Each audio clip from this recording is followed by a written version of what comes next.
Imagine un employé brillant, rapide, ambitieux. Il bat tous les records, propose de meilleures idées que son chef, attire les regards en réunion. Résultat. Il est renvoyé. Pourquoi? Parce qu'il a enfreint la toute première loi du pouvoir, il a voulu briller plus que son supérieur. Ce qui détruit la carrière des plus brillants n'est pas leur incompétence. C'est leur naïveté. Ils pensent que les entreprises sont des méritocraties. Qu'on les récompensera pour leurs idées, leurs efforts, leur efficacité. Mais ce qu'ils oublient, c'est que l'ego de leur supérieur est un territoire sacré. Le moment où tu brilles plus que lui, tu n'es plus un allié. Tu deviens une menace. Et dans le règne silencieux du pouvoir, on n'élimine pas les idées. On élimine ceux qui les portent. Dans la cour de Florence, Machiavel avait remarqué que les conseillers trop éloquents, trop brillants, finissaient souvent exilés ou exécutés. Pourquoi? Parce qu'un roi ne cherche pas le meilleur, il cherche le plus loyal. Et un esprit brillant est imprévisible. Mieux vaut un serviteur médiocre et obéissant, qu'un génie flamboyant qui met mal à l'aise en réunion. L'ego de ton supérieur est son armure invisible. Tu ne la vois pas, mais elle est là. Chaque fois que tu corriges, surpasses ou éblouis, tu l'égratignes. Et l'humain a une mémoire émotionnelle longue. Très longue. Il ne se souviendra pas de ta performance. Il se souviendra de comment tu l'as fait se sentir.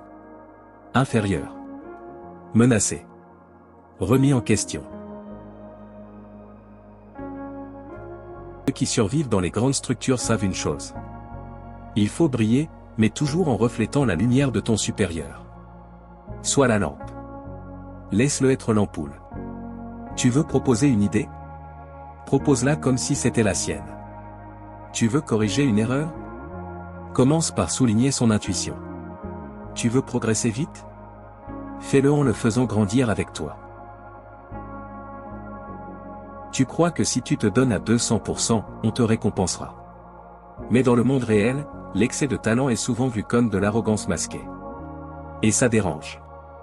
Les gens ne veulent pas d'un collègue qui les fait passer pour inutiles. Ils veulent un partenaire qui les valide, les protège, les rassure. Un vrai stratège apprend à avancer dans l'ombre de ses patrons.